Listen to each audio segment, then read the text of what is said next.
السلام عليكم ورحمة الله وبركاته في حلقة جديدة من ميدو الملاعب.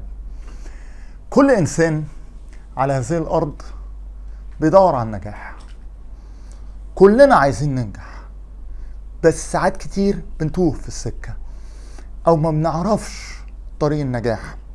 عشان كده لازم تملي نكون عارفين إن النجاح مش حاجة سهلة وما بيجيش بسهولة، وإن مسالك النجاح وطرقه كتيرة وخطواته كتيرة. علشان كده لازم تفهم وتدرك طول الوقت ايه هي ادبيات النجاح، وايه هي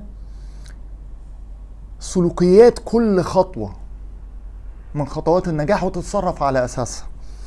انا النهاردة لو هبص على بطولة ويمبلدون 2024 اللي هي خلصت من 4-5 ايام في اول اسبوع، وهبص على مثل مهم، كارلوس الكراز اللي خد البطولة. كويس. طبعا اللي بيتابع منكم تنس وكده هيعجبه جدا الكراز واللي عمله الكراز، وازاي مهاراته عالية وازاي عنده قدرات فنية هايلة وعنده ارسال قوي، الحاجات الفنية اللي احنا كلنا بنتفرج عليها. لكن الاهم من ده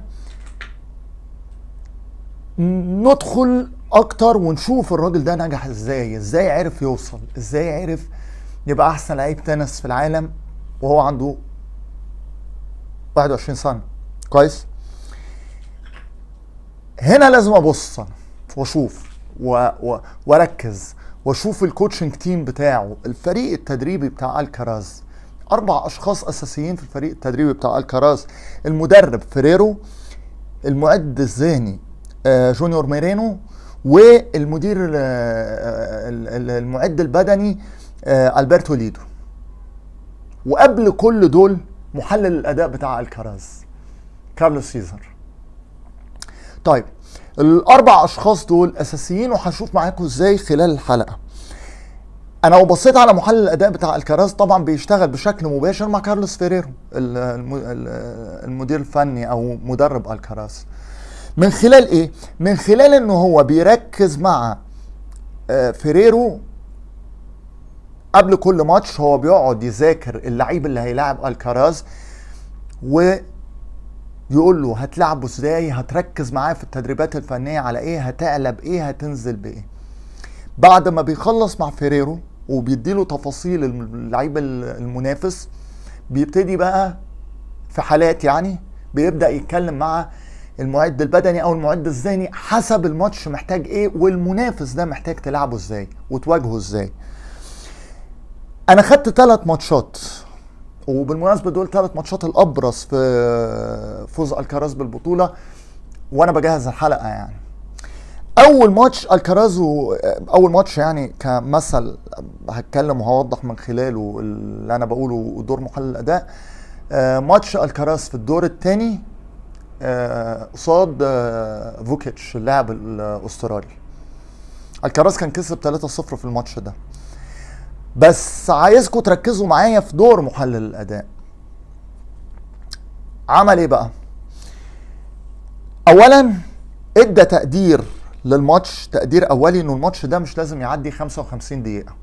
الماتش ده ما يعديش، يعني اقصى حاجة 55 دقيقة لعب. 2، ودي حاجة مهمة جدا، ازاي في الماتش ده هتركز على انك تلعب على الباك هاند بتاعت اللاعب الاسترالي، لان الباك هاند بتاعه ضعيف، فالعب له على الباك هاند، فهتوقعه في اخطاء سهلة كتير اللي هي unforced error، اخطاء مباشرة. كويس.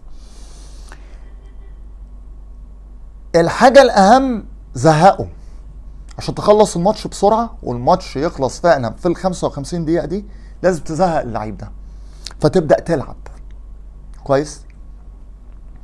فتكون النتيجة ايه؟ تكون النتيجة ان الماتش خلص في 50 دقيقة. طب من الحاجات اللي محلل الاداء ركز فيها مع الكراز في الماتش ده كانت حتة انه فوكيتش ما بيستقبلش ارسال بشكل كويس، استقبال الارسال ضعيف.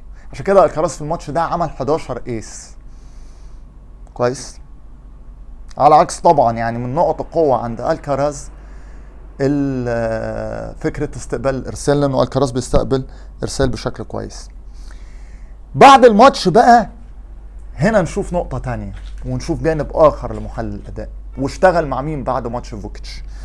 اشتغل مع وتحديدا قبل ماتش تيافوي في الدور الثالث، اشتغل مع مورينو اللي هو المعد الذهني لالكاراز. ليه؟ لانه تيافوي الامريكي لعيب اولا حضوره الذهني عالي جدا، عنده قدرة على سرعة قراية اللعب، سرعة قراية اللعب، سرعة التعامل مع اللعب وسير اللعب وكده. فكلم مع المعد الذهني ان انت ازاي تقعد مع الكراز وتهيئه نفسيا وذهنيا ان هو يلعب مع تيافوي، خصوصا انه الراجل كان متوقع اللي هو كارلوس سيزر محلل الاداء بتاع الكراز كان حاطط تقدير انه الماتش يتلعب في 2.5 ساعة هيتلعبوا في اليوم ده، لانه يعني اللعيب الامريكي تيافوي بيعرف يطول الماتشات، بيعرف يلعب ماتش طويل. هنا بقى ده شغله مع المعد الذهني. وانا بجهز الحلقه فهمت انه المعد الذهني قعد مع الكراز 3 جلسات عشان يحضروا انه انت داخل تلعب ماتش مش قصير كويس. وبعدين هنا بقى الاعداد الذهني مورينو المعد الذهني مع كارلوس فيريرو مدرب الكراز ابتدوا بناء على كلام محلل الاداء يشتغلوا على حته استقبال الارسال، لانه تيافوي ارسالاته قويه جدا. جميل. فازاي تستقبل الارسال كويس؟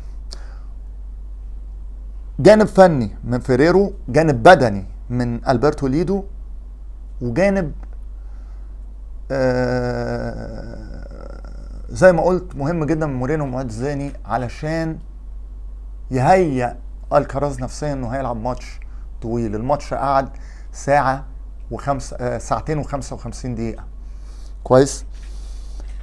اللي انا عايز اقوله هنا مثلا في ماتش زي ده، ماتش الكراز وتيافوي، اللي شاف منكم الماتش، يعني انا اتفرجت على الماتش والكراز عمل ماتش كبير وتيافوي عمل ماتش كبير، لانه مثلا في رقم مهم واحصائيه مهمه. الكراز في الماتش ده عمل 16 ايس بينما تيافوي عمل 9، يعني الماتش فيه 25 ايس من الاثنين لعيبه في ال5 مجموعات. الماتش ده خلص 3-2 كويس. طيب الايسز بتاعت الكراز امتى؟ عشان نعرف برضو لما محلل الاداء بيقول حاجه بتبقى في مكانها. كانت في المجموعة، معظمها كانت في المجموعة الرابعة والخامسة، لان الماتش طول، فبقى الكراز لازم يخلص الماتش، لانك بتلاعب واحد عنده قدرة انه يلعب 2 و3 و4. لا، هنا بتشوف الشغل الحقيقي اللي بيتعمل من محلل الاداء. اخر مثل عندي في شغل محلل الاداء، وده بالمناسبة يعني غريب انه ده ماتش النهائي، يعني الكراز وجوكوفيتش اللي هو الكراز كسب فيه 3-0، وده يمكن مش هياخد كلام كتير. بتصريح كارلوس سيزر، واللي اكدوا وزكى الكلام ده الكراز نفسه بعد الماتش، بعد ماتش النهائي. اولا تقديره للماتش انه ما يعديش ساعه و20 دقيقه، الماتش خلص في ساعه، ماتش النهائي خلص في ساعه. تقديراته قالت ايه بقى كارلوس سيزر؟ انك هتلعب يا الكراز على الجوانب البدنيه، فهنا محتاج تشتغل على مهاراتك الخاصه وفنياتك. عشان كده اكتر ماتش الكراز نشوفه بيعمل فيه دروب شوت، اكتر ماتش في البطوله. هنا فعلا هتلاقي دور برضو كارلوس فيريرو، لانه هو زي ما بقول لكم محلل الاداء ما بيدربش، بيقول ايه الجوانب الايجابيه والسلبيه في المنافس، وايه الجوانب الايجابيه اللي عند اللعيب بتاعه اللي يقدر يشتغل بيها. بيدخل دور مين؟ يدخل دور كارلوس فيريرو المدير الفني. اللي انا عايز اقوله من الكلام انك الصورة اللي احنا بنشوفها في الاخر احنا بنتبسط بيها لان احنا بنستمتع بفن رياضي وجميل وابداع رياضي، بس في شغل كبير قوي بيحصل ورا. من غير الشغل ده ما توصلش للنجاح، من غير الحاجات اللي في الكواليس ما توصلش للنجاح. حضرتك وحضرتك وفي حياتي انا وفي حياة كل الناس، لو ما فيش شغل بيحصل ما تنجحش، ما توصلش للصورة. احنا لما بننجح بنتبسط بس ما بنفكرش احنا نجحنا ازاي. عشان كده بقول لكم محتاجين نفكر، لما ننجح لازم نفكر احنا نجحنا ازاي وايه المسالك بتاعة النجاح وايه الخطوات اللي احنا خدناها والادبيات اللي التزمنا بيها عشان النجاح ده يكمل. فلتحيا فلسطين، فلتحيا فلسطين، فلتحيا فلسطين. ربنا يحفظ فلسطين ويحفظ لبنان، ربنا ينصر فلسطين ويحفظ امهاتنا وابائنا، بناتنا واولادنا، اخواتنا واخواتنا. ربنا ينصر المقاومه الفلسطينيه ويصد رميها على كيان المرتزقه المجرم القاتل الغاصب للارض من 76 سنه. فلسطين واهلنا في فلسطين هم اطهر شرف الامه العربيه.